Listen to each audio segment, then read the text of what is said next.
తిరుచానూరు చంద్రగిరి నుంచి మా ప్రతినిధి రాజు మనకి లైవ్ లో జాయిన్ అవుతున్న మరింత సమాచారం అందించడానికి. రాజు, ఏంటి మిట్ట మధ్యాహ్నం కావస్తోంది, ఇంకా హోటళ్లలో అదే జోష్ కనిపిస్తోందా, ఏమన్నా పలుచుపడ్డారా లంచ్ టైం కాబట్టి?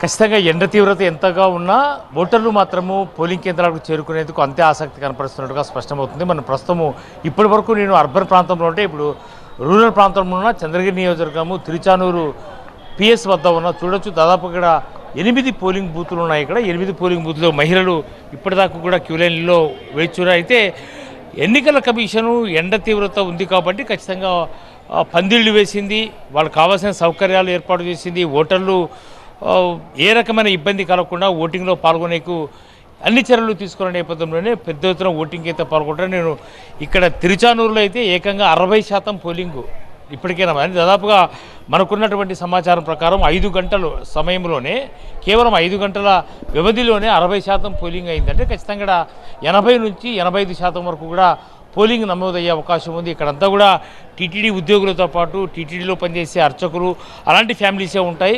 తిరుచానూరు పంచాయతీ తిరుపతి రూరల్ మండలంలో అతిపెద్ద పంచాయతీ, ఇది మేజర్ పంచాయతీగా కొనసాగుతున్న పరిస్థితుల్లో ఇక్కడ పెద్ద ఎత్తున ఓటర్లు ఓటు హక్కు వినియోగించుకునేందుకు ఆసక్తి చూపినట్టుగా తెలుస్తుంది. ఇప్పటి వరకు ఉమ్మడి చిత్తూరు జిల్లాలో చూస్తే 25% వరకు కూడా పోలింగ్ శాతం నమోదైంది 11 గంటల వరకు. మరి కాసేపట్లోనే 2 గంటలకు ఒకసారి పోలింగ్ స్టాటిస్టిక్స్ వస్తాయి కాబట్టి ఖచ్చితంగా పోలింగ్ శాతం ఎంత 35 నుంచి 40% వరకు ఉండే అవకాశం ఉందని ఇప్పటికే ఎన్నికల అధికారులు కూడా భావిస్తున్న పరిస్థితుల్లో ఖచ్చితంగా పోలింగ్ శాతము గణనీయంగా పెరిగే అవకాశం ఉంది.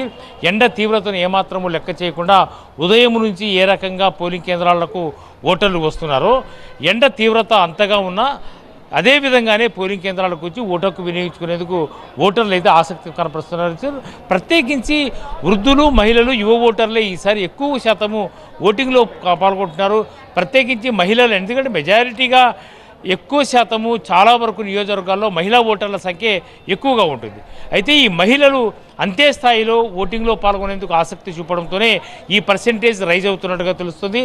ఇక చాలా ప్రాంతాల్లో ఉదయం నుంచి కూడా కొన్ని చోట్ల ఈవీఎంలు మోహరించిన ఈ మొరాయించిన ఈవీఎంను రీప్లేస్ చేయడము, సాంకేతికంగా ఉన్న ఇబ్బందులను అధిగమించడంతో ఎట్టకేలకు మొరాయించిన ఈవీఎంలను రీప్లేస్ చేసి ఎట్టకేలకు పోలింగ్ శాతాన్ని పెంచే విధంగా ఓటుకు వినియోగించుకునే విధంగా క్యూ లైన్లో ఉన్నటువంటి ఎవరైతే ఓటర్లు ఉన్నారో వాళ్ళు ఓటుకు వినియోగించుకునేందుకు ఎన్నికల కమిషన్ అన్ని ఏర్పాట్లు చేయడంతోనే ఏ రకమైనటువంటి ఇబ్బందులు లేకుండానే పోలింగ్ శాతం గణనీయంగా పెరుగుతుంది. మరి చూడాలి, ఎండ తీవ్రత అంటే దాదాపు 4 గంటల వరకు కూడా ఈ రకమైనటువంటినే ఎండ ఉండే అవకాశం ఉంటుంది. కాబట్టి మళ్ళీ ఓటర్లు పర్సెంటేజ్ ఎంతవరకు వస్తారు, ఇదే ట్రెండ్ లేదంటే ఇదే జోష్ ఓటింగ్లో కనిపిస్తే మాత్రం ఖచ్చితంగా ఓటింగ్ శాతము మరింతగా పెరిగే అవకాశం అయితే ఉంటుంది. ఆల్రైట్ రాజు, అది పరిస్థితి. సో మొత్తం సర్వత్రా అన్ని చోట్ల కూడా ఓటర్ల చైతన్యం వెల్లువెత్తుతోంది. పోలింగ్ పర్సంటేజ్ కూడా అద్భుతంగా వస్తోంది. సో 1 o'clock కూడా అయిపోయింది కాబట్టి అనదర్ 5 to 10 minutesలో 1 వరకు నమోదైన పోలింగ్ పర్సంటేజ్ మనకి రాబోతోంది. ఎందుకంటే 11 o'clock వరకు సమ్వేర్ అరౌండ్ 23-25% అయ్యింది అనుకుంటున్నాము.